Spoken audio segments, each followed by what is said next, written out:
বকেয়া ব্যয় কোনো ব্যয় খাতের ব্যবহার বা সুবিধা গ্রহণ করা হয়েছে কিন্তু উক্ত খাতের বিপরীতে কোনো প্রকার নগদ অর্থ প্রদান করা হয়নি, উক্ত ব্যয়কে বকেয়া ব্যয় বলে। মনে করেন যে একটি মাসে আমি বিদ্যুৎ ব্যবহার করেছি, সুবিধা গ্রহণ করেছি, কিন্তু উক্ত খাতের বিপরীতে কোনো নগদ টাকা পরিশোধ করিনি, তাকেই বলা হয় বকেয়া ব্যয়। প্রথম উদাহরণটি হলো বেতন বকেয়া। এই যে বেতন, সেটি হচ্ছে আমাদের ব্যয় হিসাব। ব্যয়ের সাথে সমন্বয় কি যুক্ত করা হয়েছে? বকেয়া।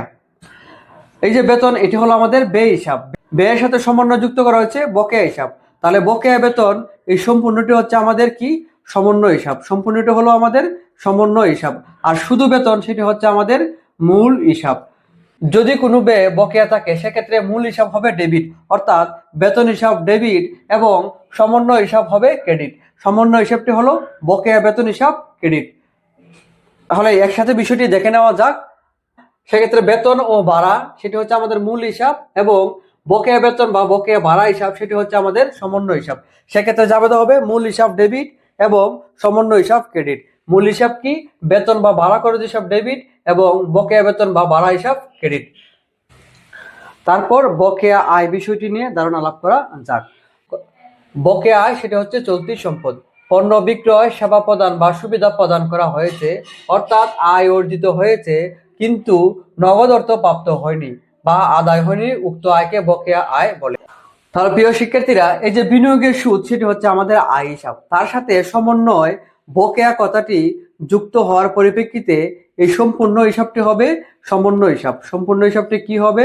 সমন্বয় হিসাব, এবং তা একটি চলতি সম্পদ, কারেন্ট অ্যাসেট। প্রিয় শিক্ষার্থীরা, যদি কোনো আয় বকেয়া থাকে সেক্ষেত্রে সমন্বয় হিসাব হবে ডেবিট এবং মূল হিসাব হবে ক্রেডিট।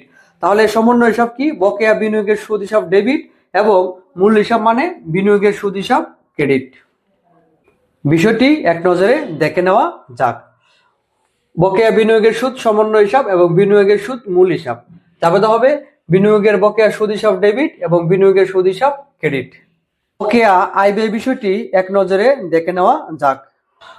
তাহলে বিষয়টি হলো কি? হিসাব বিজ্ঞানের নীতি অনুযায়ী সম্পদের স্বাভাবিক ব্যালেন্স কি হয়? ডেবিট। এই যে আমাদের অগ্রিম আয়, সেটি হচ্ছে চলতি সম্পদ। চলতি সম্পদ হওয়ার পরিপ্রেক্ষিতে তার সমন্বয় হিসাব হবে ডেবিট এবং মূল হিসাব হবে ক্রেডিট। বিষয়টি এক নজরে দেখে নেওয়া যাক। এই যে বিনিয়োগের সুদ, সেটি হচ্ছে আমাদের আয় হিসাব। এই আয়ের সাথে সমন্বয় বকেয়া যুক্ত হওয়ার পরিপ্রেক্ষিতে এই যে বকেয়া আয়, সেটি হলো চলতি সম্পদ হিসাব। যেহেতু সমন্বয় যুক্ত হওয়ার পরিপ্রেক্ষিতে সেটি সম্পদ হিসাব হয়েছে, তাই সম্পদের স্বাভাবিক ব্যালেন্স কি? ডেবিট। তাই সমন্বয় হিসাব হবে ডেবিট এবং মূল হিসাব হবে ক্রেডিট।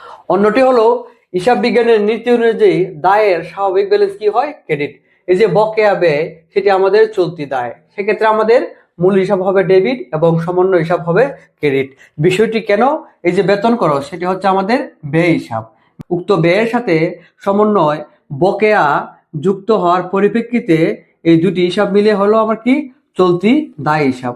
তাই দায়ের স্বাভাবিক ব্যালেন্স যেহেতু ক্রেডিট, সেক্ষেত্রে আমার সমন্বয় হিসাব হবে ক্রেডিট এবং মূল যে হিসাবটি, সেটি হবে ডেবিট। আশা করি বকেয়া আয় ব্যয়ের সমন্বয় জাবেদা নিয়ে যে কৌশলটি আলোচনা করা হয়েছে সেটি বুঝতে পেরেছেন। একাদশ ও দ্বাদশ শ্রেণীর হিসাব বিজ্ঞানের সকল অধ্যায়ের সহজ সমাধান পেতে আমাদের সাথেই থাকুন। উদাহরণের মাধ্যমে বকেয়া আয় ব্যয় বিষয়টি ক্লিয়ার হয়ে নেওয়া যাক। বকেয়া ব্যয় সংক্রান্ত কিছু লেনদেন দেওয়া আছে। এই যে আমাদের মজুরি হচ্ছে আমাদের কি? একটি ব্যয় হিসাব। মজুরি হচ্ছে ব্যয় হিসাব। উক্ত ব্যয়ের সাথে বকেয়া কথাটি যুক্ত হওয়ার পরিপ্রেক্ষিতে আমাদের সম্পূর্ণ হিসাবটি হবে কি? চলতি দায় হিসাব। দায়ের স্বাভাবিক ব্যালেন্স যেহেতু ক্রেডিট, সেক্ষেত্রে সমন্বয় হিসাব হবে ক্রেডিট এবং মূল হিসাব হবে ডেবিট। সেক্ষেত্রে ডেবিট হবে মজুরি হিসাব, ঋণের সুদ হিসাব, ভাড়া হিসাব ডেবিট, এবং বকেয়া মজুরি হিসাব, বকেয়া ঋণের সুদ হিসাব, বকেয়া ভাড়া হিসাব হবে ক্রেডিট। তারপর আমাদের বিনিয়োগের সুদ, বিনিয়োগের পরিপ্রেক্ষিতে তার বিনিময়ে যে সুদটি পাওয়া হয় তাকে বলা হয় বিনিয়োগের সুদ। সেটি হচ্ছে আমাদের আয় হিসাব। বিনিয়োগের সুদ হচ্ছে আমাদের আয় হিসাব। আর উক্ত আয় বকেয়া টাকার পরিপ্রেক্ষিতে আমাদের এই সম্পূর্ণ হিসাব হচ্ছে সম্পদ হিসাব। সেজন্য বকেয়া আয়ের সমন্বয় হিসাব ডেবিট, মূল হিসাব ক্রেডিট। অর্থাৎ বকেয়া সেবা হিসাব, বকেয়া বিনিয়োগের সুদ হিসাব, বকেয়া উপভাড়া হিসাব ডেবিট এবং সেবায় বিনিয়োগের সুদ ও উপভাড়া হবে ক্রেডিট। আশা করি বকেয়া আয় ব্যয় এবং অগ্রিম আয় ব্যয়ের সমন্বয় নির্ণয়ের যে কৌশলটি আলোচনা করা হয়েছে, উক্ত কৌশলগুলি বুঝতে পেরেছেন। সমন্বয়ের যে 4টি মূল বিষয় নিয়ে আলোচনা করা হয়েছে, বিষয়গুলি এক নজরে দেখে নেওয়া যাক। সমন্বয় দাখিলা চলতি সম্পদ, চলতি সম্পদের ক্ষেত্রে হবে অগ্রিম ব্যয় আর বকেয়া, সেগুলি আমাদের চলতি সম্পদ। সেক্ষেত্রে জাবেদা হবে সমন্বয় হিসাব ডেবিট এবং মূল হিসাব ক্রেডিট। অন্য দুটি হচ্ছে চলতি দায়, অগ্রিম আয়, বকেয়া ব্যয়। সেক্ষেত্রে জাবেদা হবে মূল হিসাব ডেবিট এবং সমন্বয় হিসাব ক্রেডিট। মূল থিওরিটি হলো দায়ের ক্ষেত্রে সমন্বয় হিসাব ক্রেডিট এবং সম্পদের ক্ষেত্রে সমন্বয় হিসাব ডেবিট। আশা করি 4টি মূল সমন্বয়ের সমন্বয় জাবেদার কৌশলটি আয়ত্ত করতে পেরেছেন।